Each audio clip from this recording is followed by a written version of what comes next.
Hallelujah. Okay. So I've called this a call to adventure. Yeah. And I think if I can be... Our call to follow Jesus is a call to adventure. Can you guys come up? Magali, Taylor, Tatiana, come up. You too. Come on up. Come closer if you can. I want to see you guys. I don't want anybody's head blocking anybody. Thank you. I appreciate it. So I was thinking about this as I was walking through the building today and encountered a couple of things. And it's something that's been stirring on me more than just today. How many of you realize you've been called to an adventure? A couple, right? So what is an adventure? Is it being at home by yourself? Or I love this. I'm going to read this from, I love this book. I'm going to read, let me find it here. Bear with me a second.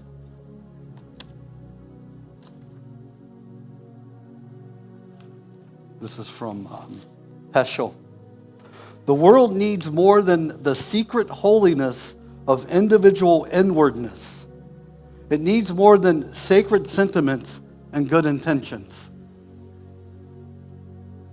Now we need like inward holiness, but the world needs more than that. The world needs your good deeds. The world needs an outworking of your relationship with God. Like you need a relationship with God, but the world, like selfishness would say, so there was a movement called the monastic movement, the monks, right? The hermits. You know what they did? They wanted to separate themselves from the world, much like the Amish today, right? And they were afraid to go into the world, so they separated themselves. That's not what the world needs, guys, right? The world needs people that understand and realize that we're on a call to adventure. Now, I realize walking through the building and seeing some of the I want to say this with grace and kindness. Some of the lack of care of the body towards the building. Just the emptiness of the space and things like that, right? And I was pondering that, like, why, Lord, why? And I think if we're honest, and this may speak to some of you, and I think it ebb and flows, right? It ebb and flows. Like, we forget that we've been called to an adventure. And we forget that partnering with God and walking with God is an adventure in everything that we do. Some of you have been walking with the Lord for some time. And if you're honest, do you still feel like you're on an adventure? Are you still encountering these moments and times and these people and these things that make you understand and feel like you're on an adventure? Because we are. I remember, myself being new and young and realizing, okay, I'm on an adventure. Like Jesus has called me to cast out demons and heal the sick and preach the gospel. And I'm on an adventure. And it's been some time now, and responsibilities come and these things come, and I can tend to forget. And I realized that today, as I was thinking about, my adventure has shifted, but I'm still on an adventure. And I had to remind myself, like, that the call is a call to adventure. But so where I want to go right now is I want to walk and do some expository walking through the life of Abraham, or Abram, as he's called it the first. Abram was called to adventure. Do you realize that? I mean, there is like so much, guys, that will touch your life in just 3 chapters, Michelle. Just 3 chapters of the life of Abram, who is so radically changed that his name is changed. Right? Abram is like the exalted father. That's what Abram means. And his name ends up being changed to the Father of Nations. Now, this is related to you because you are sons and daughters of through your faith. So just like his call is to be a father or mother of many nations, so is yours. Now, that could mean through your natural seed, but even more so through a spiritual seed. Even more so through your spiritual seed.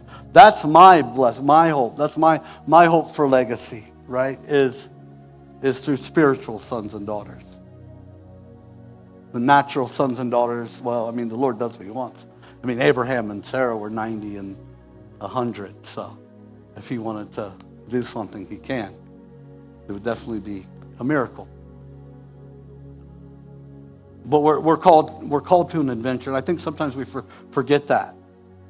So before I kind of get into this, if you don't mind, I would like to give some understanding of. Well, no, let me read the call, and then we'll talk about it. We'll break it down a little bit. And this could be a while, like not necessarily tonight, but I think we're going to walk through the story of Abraham for a while. I mean, it deals with life, it deals with fatherhood, it deals with marriage, husbands and wives, war, relationships. I mean, there is so much meat here for your lives and things to glean. And it is, believe me, it is so relevant for us even today. So let's read a couple of verses here.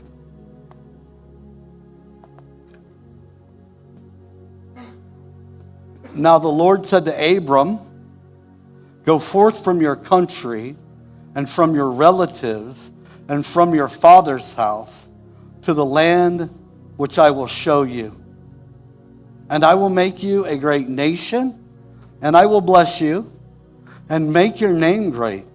And so you shall be a blessing, and I will bless those who bless you, and the one who curses you I will curse. And you, all the families of the earth will be blessed." Amen. Please be seated. So, I love this. Go forth is Lech Lecha.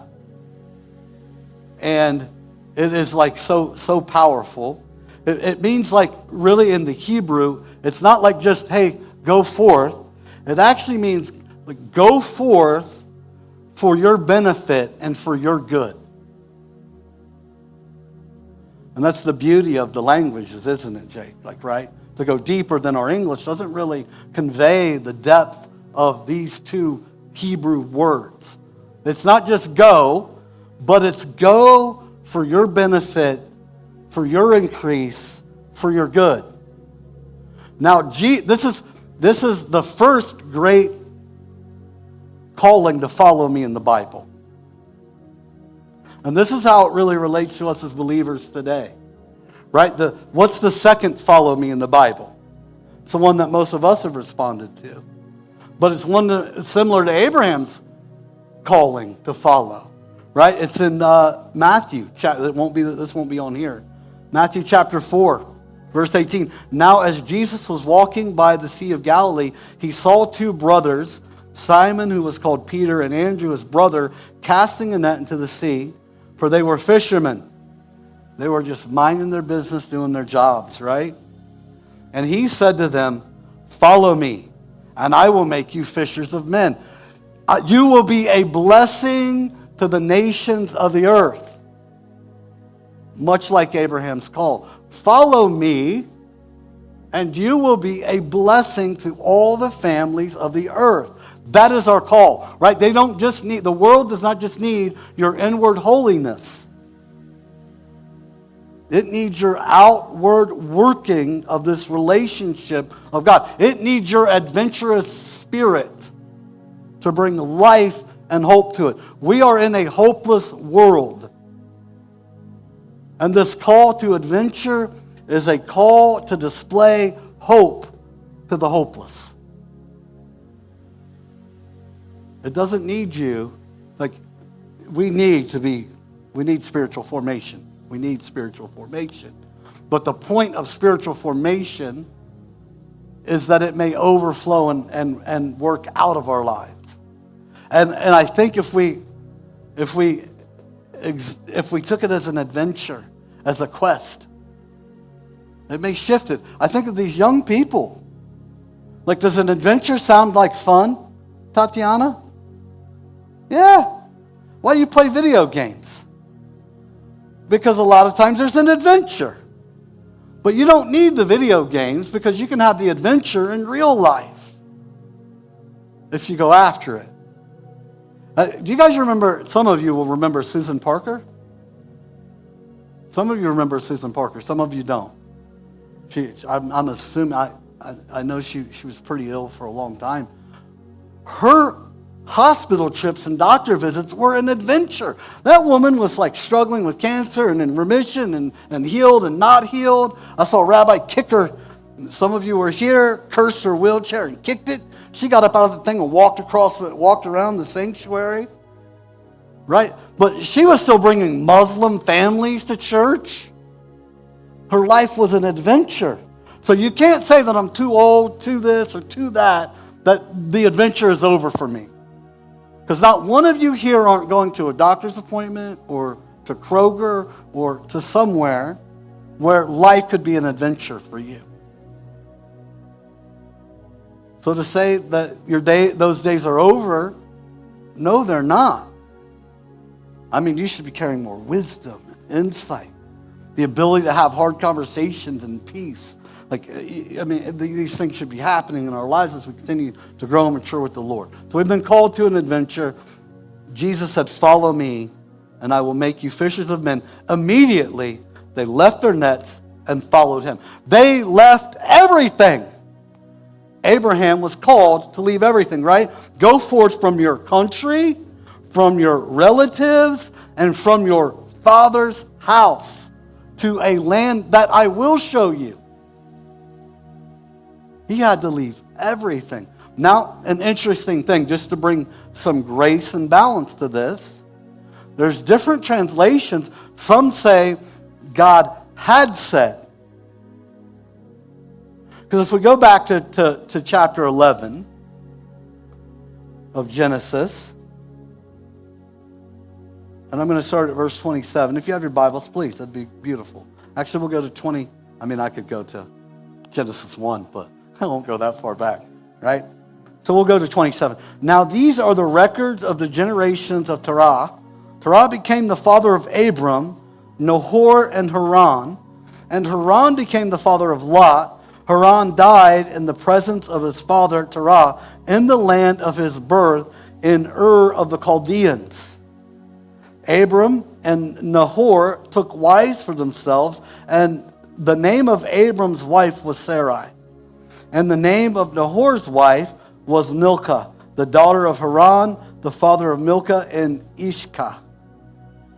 Sarai was barren. She had no child. That's pretty important. We know that ends up being a pretty important thing to know about Sarai, right? That she's barren. And that Abram and Sarai have no children. Now, I will make you like a blessing to the nations. How, Lord? I don't have any children. Right? So that I'm missing the point. I'm moving past the point. So here's where I want to go. 31. Terah took Abram his son, and Lot, the son of Haran, his grandson, and Sarai, his daughter-in-law, his son Abram's wife, and they went out together from Ur of the Chaldeans in order to enter the land of Canaan. And they went as far as Haran and settled there. The days of Terah were 205 years, and Terah died in Haran. Now, interesting, right? God called Abraham to go forth. Now, again, some translations will say God had called Abraham to go forth, that he already called him, but then we read that it was Terah that moved them forward. So it creates this like, okay, wait a minute. Now let's go to Acts chapter 7 for a minute. I'm going somewhere with this. I'm making a point, so bear with me.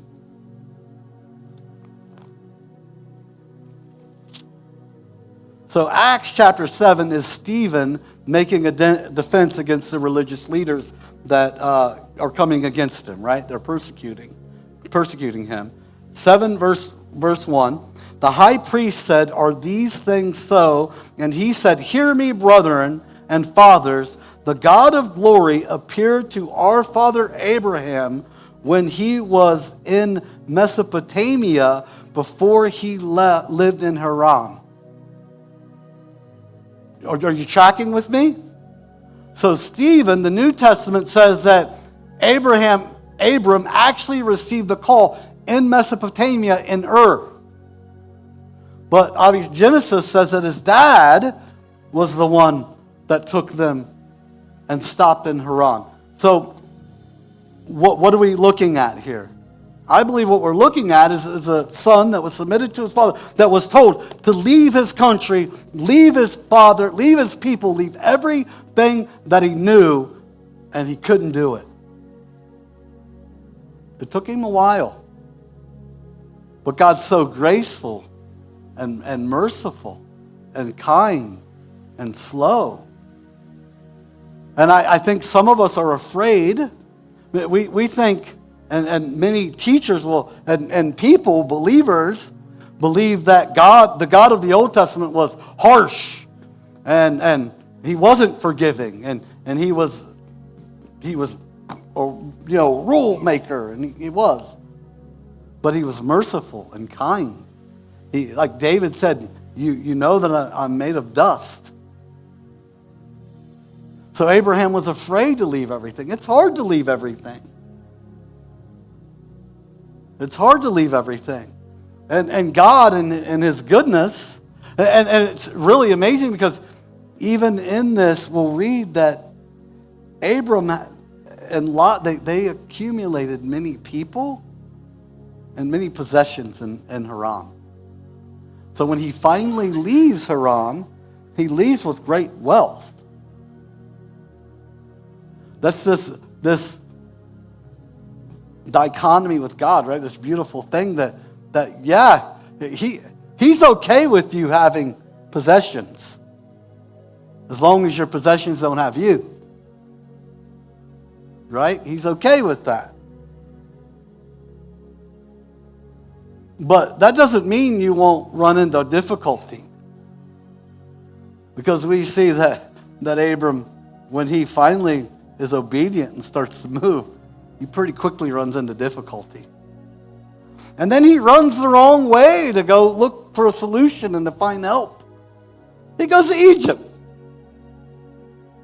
which is interesting. This is the call. I mean, this is like a shadow of Israel, right? They run to Egypt looking for help. I mean, it's all part of God's sovereign plan. The Lord is sovereign, and He works it all. I love this. So let me share a couple, some Jewish commentary on Genesis 1, 12:1. So Rashi, he talks about this being go forth for your own benefit and good. Rashi was an amazing rabbi that was from the 11th century, brilliant man, study of the word. And Rashi talks about this increasing difficulty of the command. Right? Go from your land, leave your broader culture. Like the reality is that some of us need to leave our culture. And there might be a time where you remove yourself from all of your friends. I had to do that. Right? God took me down to Egypt, Florida, and then brought me up here and brought me to where we had no family. Tabitha and I, we have no family, blood family in Toledo, in Michigan. I mean, we have tons of family now. But He had to separate me from all of that stuff. I needed separated from it, because if I hadn't been separated from it, much like Abram was probably, maybe, we'll speculate, and I think it's an okay speculation, like maybe one of the reasons that he wouldn't leave Haran and that his dad went with him is because his dad wouldn't let him. Or, maybe he thought that he couldn't do it on his own. Maybe he was afraid to risk or to take the hard challenge. Or hard things are hard. They're hard for a reason, because the outcome is valuable. Easy things are easy for a reason, because the outcome is worthless. I mean, I think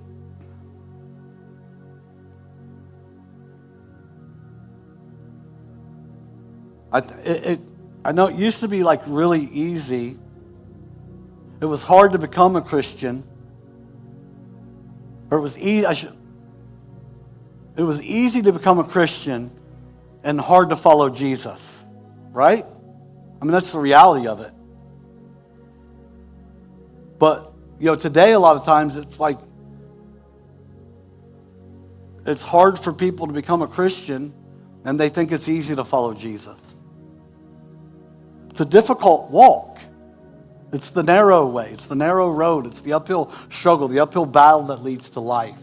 Like the adventure that you've been called to. An adventure, as much as it sounds like fun, it's hard. And Tabitha and I, it's been some time, and we were actually talking about, we were kind of aching for it a little bit. We've been known to go out to Arizona, Nevada area, and Utah, and rent an off-road vehicle and pack a bunch of waters and sleeping bags and all that stuff in it, and just go out into the wilderness. And it's rugged and it's hard, and you've got to really prepare, and it's dangerous, and you could be if the wrong thing happens, you could be in trouble. But it's such an adventure. It's so exhilarating and so life-giving. And we've ran into a guy from Venezuela that was wrecked on his motorcycle on the side that helped him, and he was crazy going out to this place where we're going to see the Grand Canyon, and it's just severe. You need a high clearance 4-wheel drive, and he's on an adventure bike of all things, right? And just the adventure that we've had wasn't easy. We're not called to an easy thing, but man, you go out there to this place where the Grand Canyon, you can drive right up to it, Jake. There's no guardrail. There's nothing. You could jump off there's nobody around. It's just you, the silence, the beauty of God's creation and the Lord. It's amazing. But to get there, it's an adventure. To get there, it's hard. So we've been called, and much like Abraham was called, right? So, but we've had to leave. You have to leave your comforts. Like your cell phone doesn't work. When you begin to get into this area, it says, you're on your own pretty much. Have at it. You are reaching a cell phone-less area. And we keep going. I told you the story about the goat path, right? Like we're following the road numbers, the BLM road numbers. And I'm like, well, whoever takes that's crazy. And then we get to the bottom of it, and it's our road. And I said, well, I guess we're crazy. And, we need a good wife that says, what? Are you out of your mind? Yes, I am. It's an adventure. It's an adventure. I mean, I think of this, these opportunities to go to Mexico and partner with YWAM. And, the last time that we went, Dr. Tom, we end up in a Chabad house. Lifting up Yeshua HaMashiach. No, Schmierson isn't the Messiah. Yeshua is. Jesus is, man. Come on. How is he the Messiah? That's adventure. But if you don't go, if you don't heed the call, if you don't leave the place that's comfortable for you, if you don't leave everything that you know, then you'll never know more than what you know. Right? The saying, if you always do what you've always done, you'll always get what you've always got. So Abraham's dad didn't teach him maybe how to go. So it wasn't until his father died. Right? I mean, that's the mark of a good leader. That's the mark of a good parent, is that you teach your children how to be stable on their own. You know who teaches their children to not leave home? And hear me with grace, because I know some of your kids won't leave. So, tyrants. Tyrannical people want people to serve them. They don't want to raise other people up and let them go.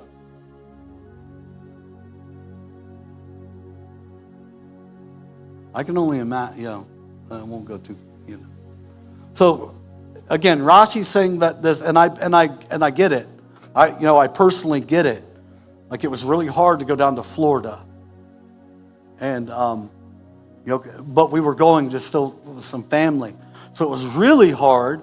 And it was really hard for me. It's probably harder for my wife because, my mother had already passed away. And, my family is pretty well dissolved, in relationship. So it was pretty easy for me to kind of, Tabitha was my connection, which Sarai is Abram's wife, right? That's what a wife is. It's that commitment. It's that solid thing, right? And we need that. We need that. And that's why, the first time man speaks in the Bible, what's he speak about? Adam speaks about his wife. This is my bone of my bone and flesh of my flesh. The first time that we read of an utterance from a human being is a man about his wife. So it's probably a little easier. Her brother was in Florida, nephews and nieces. And I'm like, let's go to Michigan. So we have to leave everything that we know, everything that's comfortable. And then from your birthplace, leaving your local environment. Listen, Abram did not leave, when they left Ur, he did not leave some ranky-danky town or desert land, guys. Ur it was actually Mesopotamia. I know it says the Chaldeans. Chaldeans came actually much later than Mesopotamia. And they say that's probably to give reference to those of us who would read the Bible to know where Ur was. So Ur had a ziggurat, actually the Tower of Babel would have been like a ziggurat, a pyramid. Ur had one too. Ur was a major metropolitan city for antiquity. There would have been tens of thousands of people that lived in Ur. Right? It was a trading hub, lots of money, lots of wealth, streets, organization, law, right? All these things, right? So this is a place that Abram come from, right? They didn't leave. Again, nothing. So Abram wasn't this bumpkin that didn't know anything. More than likely, he was probably educated. I love there's a really cool, kind of story about Abram and his dad Terah. So the story is that Terah was an idol maker. And one day, Abram, in the midst of this wrestling to leave, goes in and breaks up all the idols except for the biggest one. And Terah says, "What happened?" And Abram says, "Well, the big one must have beat up all the little ones." And he said, "They can't fight." And he said, "Then why do you worship a God that can't fight?" It's a beautiful antidote, right? It's not in the Bible, but it's beautiful. It gives kind of some insight. Leaving your birthplace. So this was the place, the environment that Abram was called to leave. He wasn't called to leave nothing. He was called to leave something.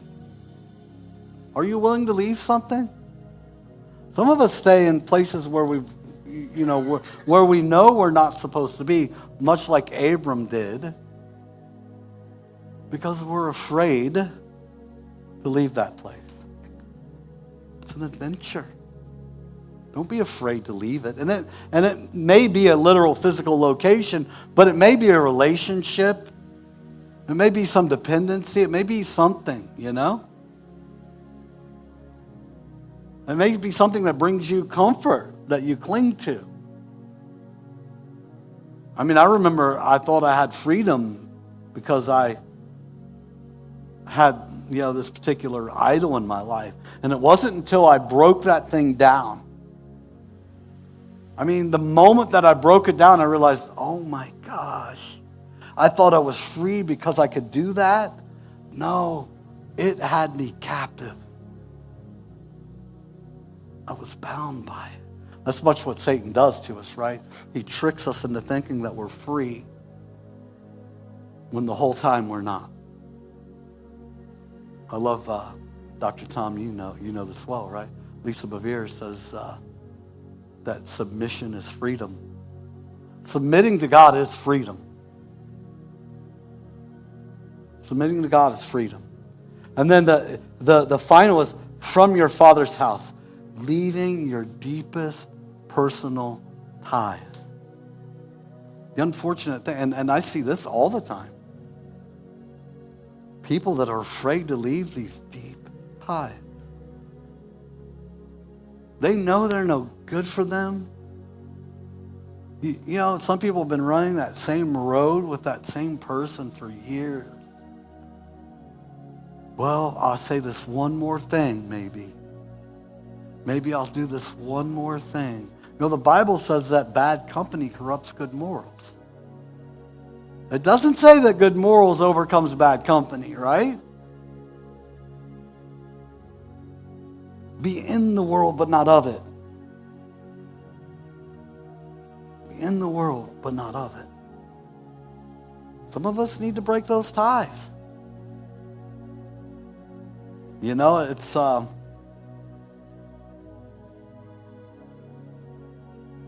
I remember a lot of you know I didn't grow up with my real father in my life, and then I got into some issues as an adult, and he owned a gas station, a business in Western Maryland, and I really needed to get out of where I was. I was going to go to jail, maybe even I owe people money, it's a bad way. And I reached out to him. He said, yeah, you can come up here and stay with me. So I stayed with him, and he didn't give me a key to his house. I couldn't come and go when I wanted to, and I'm like 26, I think, 25, 26 years old. He made it miserable for me. But about a month being there, you know what I had? My own place.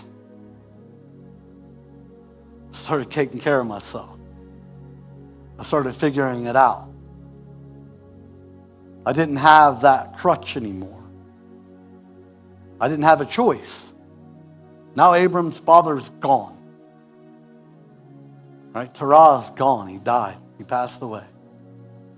Abram's on his own. Now he's got a wife that's depending on him. Lot is his nephew. He's the younger. And nowhere to go. God will put you in a place of nowhere to go if you keep playing. But why play? It's an adventure. I have to remind myself. I was reminding myself that today, as I'm preparing to share this. And I'm, facing some hard situations in life. We all do, right? And it's this is part of the adventure. This is part of the adventure. I'm being changed. I'm being formed. I'm continuing to grow.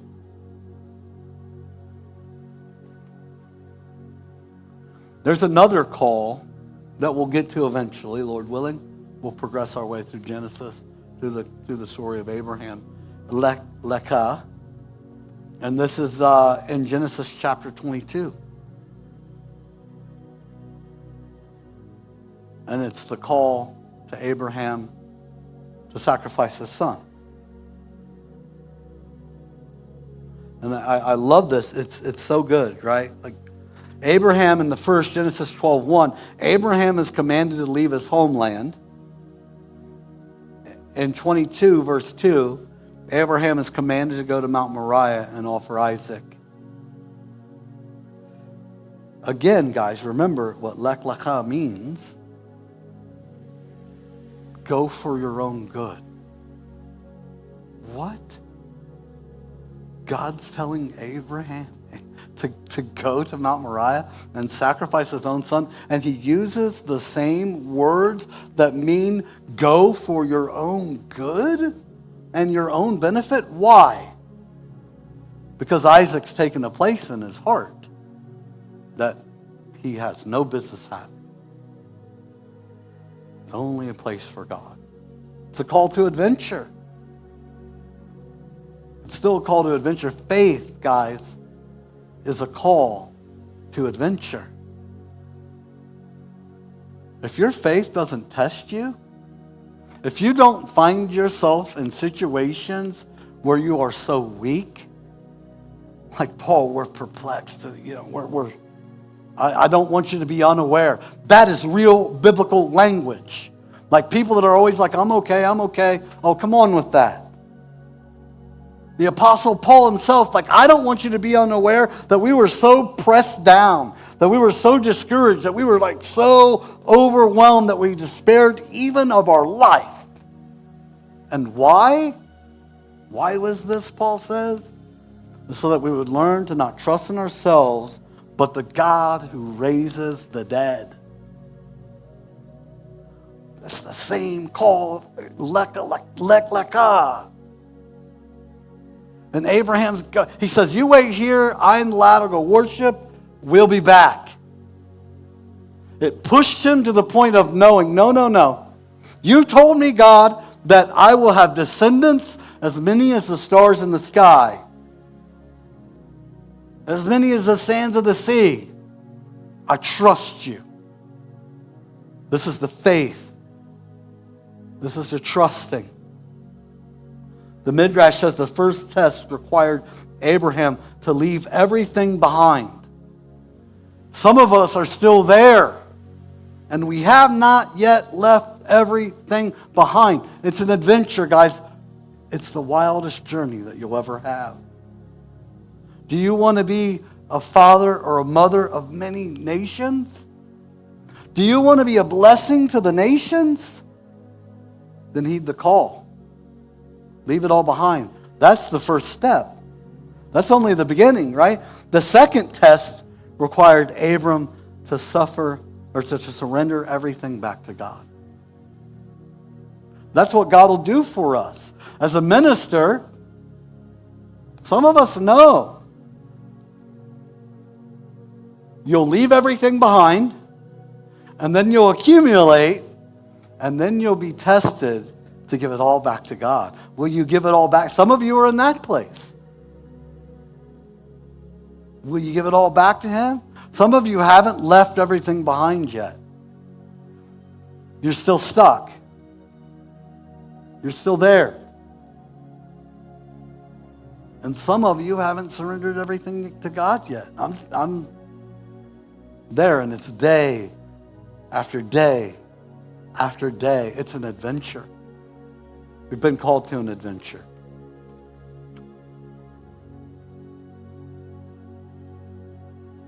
The difficulty of the call. Jesus said, he who loves, this is Matthew chapter 10, he who loves father or mother more than me is not worthy of me. And he who loves son or daughter more than me is not worthy of me. And he who does not take his cross and follow after me is not worthy of me. He who has found his life will lose it. And he who has lost his life for my sake will find it. Lose your life and find it. You know, and the way that God works is interesting. I'll just share this, and then I'm gonna stop there and I'm gonna pray. I left everything when I left Columbus, Ohio, and went down to Florida. I'd had a radical encounter with God. I wasn't following Jesus, but it was much like Abram. I'd heard God speak, and this is beautiful, right? Who called who? Right? Is God in search of man, or is man in search of God? God is in search of man. He lets me come to the end of myself, and I have this radical encounter with God. And it's not Jesus, but I mean, it was Jesus. I wasn't ready for that yet, right? So, again, I've got an amazing wife, and she hears me, much like Sarai. It's like, let's go. Well, more like, let's go. Right? I mean, we sold everything, guys. We sold plants. Didn't we sell plants? Because I had a bunch. Or did we give them away? Okay. Whatever. We gave away everything. Except our 2 dogs. And our 2 junky cars. Nobody wanted the dogs. Nobody wanted the cars. We loaded them things up and we headed down to Florida. And then we get to Florida, and it wasn't where God wanted us to go. We know that now, right? It's interesting. Because we were going to come north first. But we were tired of being cold. So we went to Egypt looking for help. And we prospered.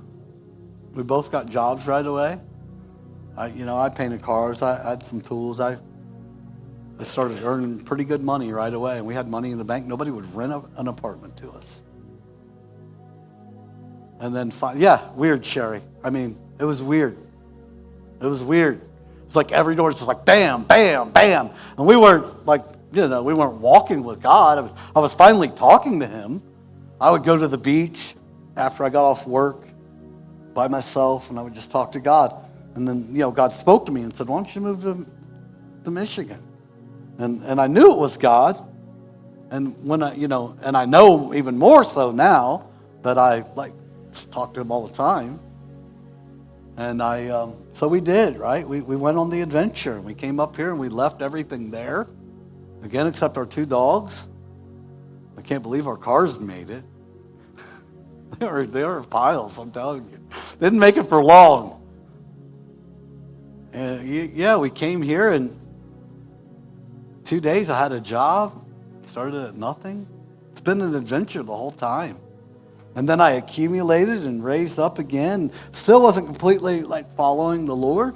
He was talking to me about things, but he's so gentle, so kind, so gracious, so patient. But he has a way of putting you in situations that will require you to move the direction he wants you to move. And he did that. And I was smart enough or naive enough or whatever to follow it, right? But then when I came all the way in, man, what an adventure it's been. What an adventure it's been. It was an adventure when I was running downtown Toledo, sharing the gospel every weekend, and do everywhere I went and doing that. And when we were living in Temperance, I would go into what's that store? IGA, whatever the grocery store is over there. And they know me. They called me the food town. Is that what the crazy Jesus guy? It was awesome. I'd have all the cashiers in a row, and I'd be praying for them. I didn't know anything. Sometimes, I miss those days of adventure. But now, and then, I've been blessed to travel and do all kinds of amazing things. See miracles, signs, and wonders. See the gospel preached in a big way. Enough people that ran forward to receive Jesus that it creates a cloud of dust. You're standing and it's like, woof, we can't even hardly see or breathe. And then the Lord shifted the adventure. And now I get to be in Toledo and pastor a congregation, which was a dying. It was a leaving behind everything. Are you willing to surrender everything to me? So it was a surrendering.